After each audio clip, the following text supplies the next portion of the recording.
Hi friends, welcome to ರುಚಿ ರುಚಿ ಅಡುಗೆ. ಇವತ್ತು ಗೋರಿಕಾಯಿ ಗೊಜ್ಜು ಹೆಂಗೆ ಮಾಡೋದು ಅಂತ ನೋಡೋಣ. ಮೊದಲಿಗೆ ಗೋರಿಕಾಯಿನ ಚೆನ್ನಾಗಿ ತೊಳೆದ್ಬಿಟ್ಟು ಒಂದೊಂದು ಇಂಚಷ್ಟು ಸೈಜಲ್ಲಿ ಕಟ್ ಮಾಡ್ಕೊಂಡಿದ್ದೀನಿ.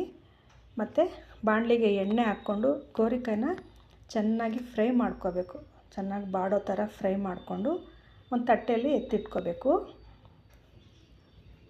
ಮತ್ತು ಅದೇ ಬಾಣಲಿಗೆ ಸ್ವಲ್ಪ ಎಣ್ಣೆ ಹಾಕಿ, ಎಣ್ಣೆ ಕಾದ್ಮೇಲೆ ಸಾಸಿವೆ, ಜೀರಿಗೆ, ಬೆಳ್ಳುಳ್ಳಿ, ಕರಿಬೇವಿನ ಸೊಪ್ಪು ಚೆನ್ನಾಗಿ ಮಿಕ್ಸ್ ಮಾಡಿ ಮತ್ತು ಈರುಳ್ಳಿ ಹಾಕಿ ಚೆನ್ನಾಗಿ ಬಾಡಿಸ್ಕೋಬೇಕು.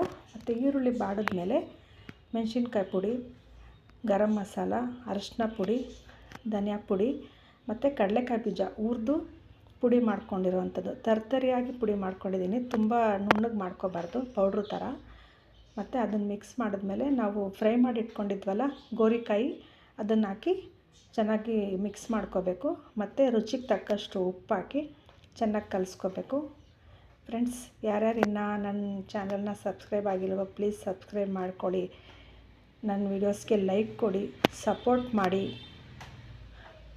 ನಿಮಗೆ ಈ ವಿಡಿಯೋ ಇಷ್ಟ ಆಗಿದರೆ ಕಮೆಂಟ್ಸ್ ಮೂಲಕ ತಿಳಿಸಿ.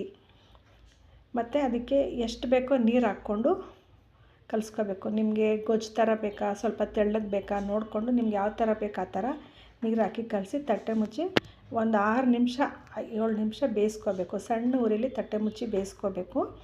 ಮತ್ತು ಕೊತ್ತಂಬರಿ ಸೊಪ್ಪು ಹಾಕಿ ಚೆನ್ನಾಗಿ ಮಿಕ್ಸ್ ಮಾಡಿ ಲಾಸ್ಟಲ್ಲಿ ಸರ್ವಿಂಗ್ ಬೌಲ್ಗೆ ಹಾಕಿ ಮಿಕ್ಸ್ ಮಾಡ್ಕೊಳ್ಳೋದು.